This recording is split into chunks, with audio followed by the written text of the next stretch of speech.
नमस्कार प्रिय छात्रों। आज हम श्रीमद् भगवद गीता का अध्याय द्वितीय का जो पूर्व में पठित श्लोक है उससे आगे पढ़ने जा रहे हैं। तो मैं समझता हूँ कि आप श्लोक अच्छी तरह समझ रहे हैं और मैं पूर्ण कोशिश कर रहा हूँ। पूर्ण कोशिश आप भी कीजिए। जब तक आप समझने में सहयोग स्वयं नहीं करोगे तब तक अध्यापक अकेला कुछ नहीं कर सकता है। ये जो संप्रेषण है, ऑनलाइन संप्रेषण जो आप सुन रहे हैं, देख रहे हैं, इसमें आपकी सहभागिता और समर्पण जरूरी है। तो आइए, ये श्लोक भी अनुष्टुप छंद है तो इसको देख लेते हैं एक बार। य एनं वेत्ति हन्तारं यश्चैन मन्यते हतम् उभौ तौ न विजानीतो नायं हन्ति न हन्यते। य एनं वेत्ति हन्तारं यश्चैनं मन्यते हतम् उभौ तौ न विजानीतो नायं हन्ति न हन्यते। तो प्रिय छात्रों, अपन आत्मा के विषय में पढ़ रहे थे। पूर्व के श्लोक में अपने को ये बताया गया था कि ये जो आत्मा है वो मरता नहीं है। उसी संबंध में ये श्लोक है। तो आइए देखिए, ये है, यह यानी जो। जो कौन? जो पुरुष, जो मनुष्य अथवा जो कोई व्यक्ति। एनम, एनम अर्थात इसको, द्वितीय का एक वचन है, अर्थात इस आत्मा को। पूर्व का प्रसंग आपको पता है, आत्मा का प्रसंग चल रहा है। तो जो मनुष्य अथवा जो छात्र या जो व्यक्ति इस आत्मा को हंतारम वेत्ति, हंतारम मारने वाला व्यक्ति समझता है, जानता है। यस चैनम में से खोलिए, यह प्लस च प्लस एन। पहले विसर्ग संधि है, विसर्ग का स का शुद्ध होकर के क्ष हो गया है। उसके बाद च प्लस एनम है, उसमें वृद्धि संधि है।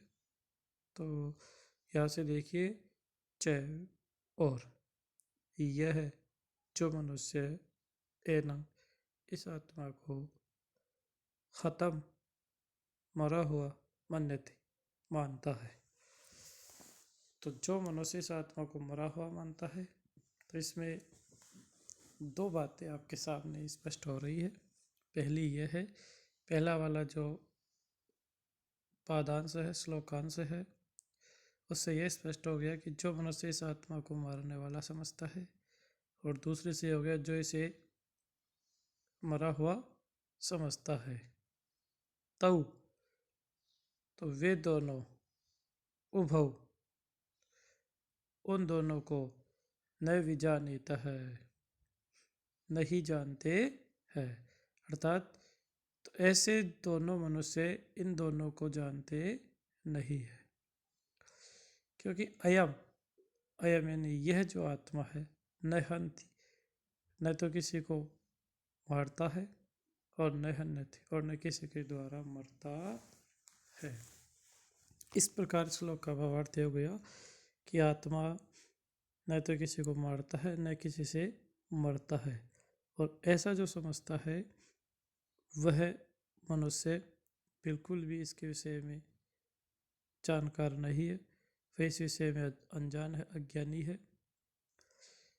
वह किंग कर्तव्य मूढ़ है कि आत्मा क्या है, आत्मा अजर है, अमर है। पूर्व में बता दिया, आगे बताया जा रहा है और बताया जाएगा। तो इस प्रकार श्लोक का भाव स्पष्ट हो गया कि जो आत्मा को मरा हुआ समझता है और जो इसको मारने वाला समझता है, वे दोनों ये चीज़ें स्पष्ट नहीं जानता है, और अर्थात ये न तो मरता है और न किसी के द्वारा मारा जाता है, न किसी को मारता है।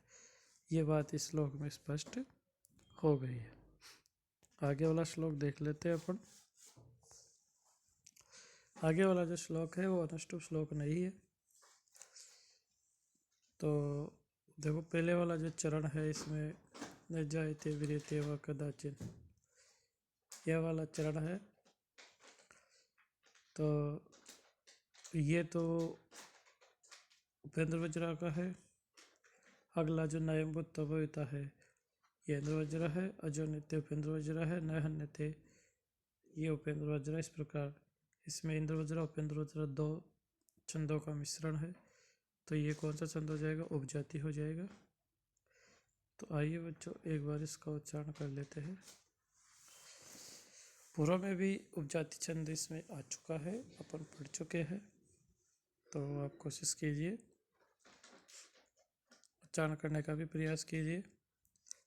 न जायते म्रियते वा कदाचित् नायं भूत्वा भविता वा न भूयात् अजो नित्य शाश्वतोऽयं पुराणो न हन्यते हन्यमाने शरीरे। तो आइए देखते हैं कि ये जो आत्मा है उसके विषय में भगवान श्री कृष्ण अर्जुन को आगे क्या बता रहे हैं। तो यही बता रहे हैं, इसका जो अन्वय है वो जो नायम आपको जो श्लोक में दिख रहा है, नायम, यहाँ से उठा के देख लीजिए, इसका संधि विच्छेद कर लीजिए।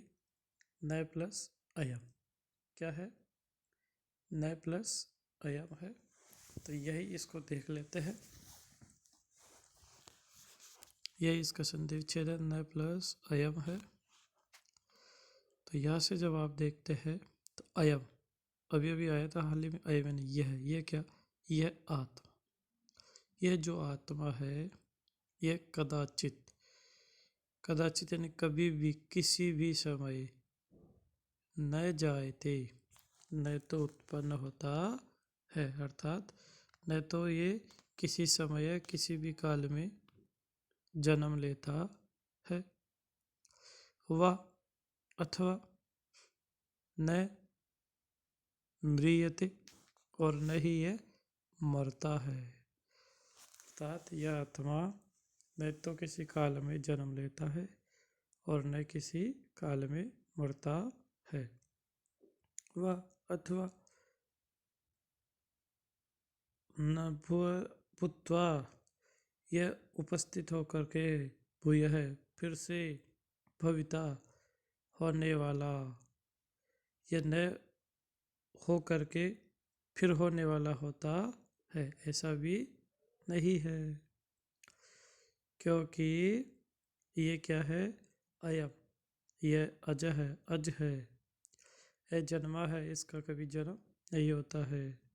नित्य है, ये नित्य है, शाश्वत है, हमेशा के लिए है। पुराण है, पुराण है, पुरातन है, बहुत प्राचीन है। शरीरे, शरीर के, हन्य माने, नष्ट हो जाने पर, शरीर के नष्ट हो जाने पर, न हन्यते यह नाश नहीं होता है, मरता नहीं है। अर्थात किसी शरीर के मरने पर आत्मा कभी मरता नहीं है। इसीलिए इस श्लोक में यह बात बताई गई है कि यह आत्मा न तो मरता है, न जन्म लेता है, न कभी हुआ और न कभी भविष्य में होगा।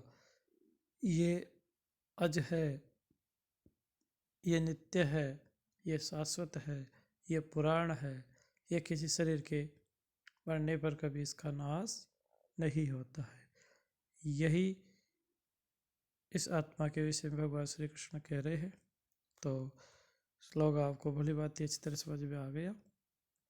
तो भाव यह हुआ कि आत्मा का ना तो कभी जन्म होता है ना कभी आत्मा मरती है,